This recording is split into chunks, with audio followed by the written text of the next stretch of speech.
Thandel మూవీపై Jagan diversion డ్రామాలు. Thandel movie తాజాగా super hit talk తో ప్రేక్షకులని అలరిస్తున్న సినిమా. హీరో నాగ చైతన్య కెరీర్ లోని ది బెస్ట్ మూవీగా హౌస్ ఫుల్ కలెక్షన్లతో రన్ అవుతున్న లేటెస్ట్ కమర్షియల్ మూవీ తండేల్. కానీ తండేలు మూవీకి వస్తున్న ఆదరణ చూసి వైసీపీ పార్టీ ఓర్వలేకపోతుంది. ఎంతగా అంటే ఎవరికో పుట్టిన పిల్లాడిని నేను తండ్రిని అన్నంతగా. ఇంతకీ వైసీపీ తండేల్ కథ ఏంటో ఇప్పుడు చూద్దాం. ఒక పక్క సినిమా యూనిట్ అంతా విజువల్స్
పాకిస్తాన్ జైల్లో బంధించబడ్డ జాలర్ల వేతలు వారు ఎదుర్కొన్న కష్టాల ఆధారంగా దానికి ఒక అందమైన ప్రేమ కథను జోడించి తీసిన ఈ సినిమా ఓ ప్రేమ కావ్యంగా మలుచుకున్నారు.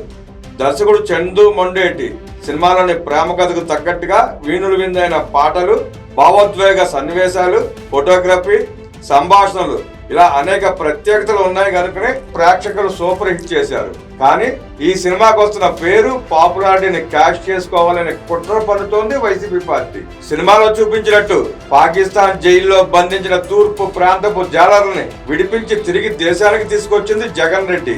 ఆ జాలర్లను విడిపించడం కోసం మా జగన్ గారు నిద్రాహారాలు మానేసి ఎంతో చేశారు. వారి సంక్షేమం కోసం, వాళ్ళ కుటుంబాల కోసం ఎన్నో లక్షల పరిహారం అందజేశారు. ఇంత చేసిన మా జగన్ గారి గురించి సినిమాలు ఎందుకు చూపించలేదు, ఆయన గురించి ఎందుకు డబ్బాలు కొట్టలేదు అనేది వైసీపీ గ్యాంగ్ చేస్తున్న వితండ వాదన. వైసీపీ వాళ్ళు చేస్తున్న ఈ వాదనలో ఏమైనా అర్థం ఉందా? కేవలం వాస్తవ ఘటనలో చిన్న పాయింట్ ఆధారం చేసుకొని తండేల్ని ఓ ప్రేమ కథగా రూపొందించారు. ఇందులో రాజకీయ సందర్భాలను జోడించాల్సిన అవసరం ఏముంది? సినిమా మాధ్యమాన్ని అడ్డం పెట్టుకుని రాజకీయాలు చేయడానికి ఇది వ్యూహం, యాత్ర, లక్ష్మీ ఎన్టీఆర్ లాంటి రాజకీయ ఉద్దేశంతో తీసిన పనికి మాలిన సినిమాలు కాదు.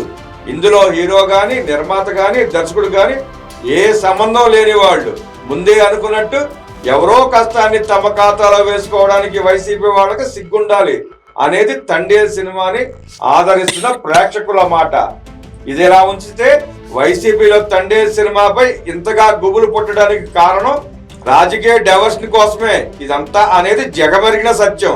సరిహద్దు దాటారు అనే నెపంతో పాకిస్తాన్, బంగ్లా వంటి దేశాలకు చెందిన జాలర్లను పట్టుకోవడం, దానిపై విదేశీ వ్యవహారాల శాఖలు జోక్యం చేసుకుని జైల్లో ఉన్న వారిని విడిపించడం వంటివి రాష్ట్ర ప్రభుత్వాలకు కొత్త ఏమీ కాదు. తెలుగుదేశం ప్రభుత్వ పాలనలోను, ప్రతిపక్షంలో ఉన్న సమయంలోను ఇలాగే జైల్లో మొగ్గే జాలర్లను ఆదుకున్న సందర్భాలు అనేకం ఉన్నాయి. కానీ జగన్ రెడ్డి శిబిరం మాత్రం తమ హయాంలో జరిగిన జాలర్ల సంఘటనల్ని తండేలుకు ముడిపెట్టి వారిని విడిపించిన ఘనతంతా మాదే, మా వల్లే జైలు పాలైన జాలర్లంతా బయటకు వచ్చారు. ఇది ఎందుకు సినిమాలో చూపించలేదనే కళ్ళబొల్లి వాదనను తెర మీదకి తీసుకొచ్చి లాభపడాలని తెగ హంగామా చేస్తోంది. దీనికి రాజకీయ కలరింగ్ ఇవ్వడానికి ఎంపీ మిథున్ రెడ్డి లాంటి వాళ్ళతో పార్లమెంట్ లో మాట్లాడించింది.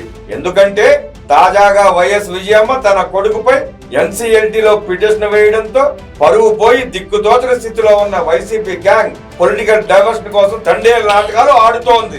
సొంత తల్లి విజయమ్మ, చెల్లెలు షర్మిల నుంచి వస్తున్న వ్యతిరేకత, అలాగే కుటుంబ కుమ్మలాటల కారణంగా రోజు రోజుకి దిగజారుతున్న ప్రతిష్టను కప్పిపుచ్చుకోవడానికి మధ్య మార్గంగా తనకు సంబంధం లేని తండేల్ సినిమాపై జగన్ ఆడుతున్న నాటకాలను నమ్మే స్థితిలో అయితే జనాలు లేరు.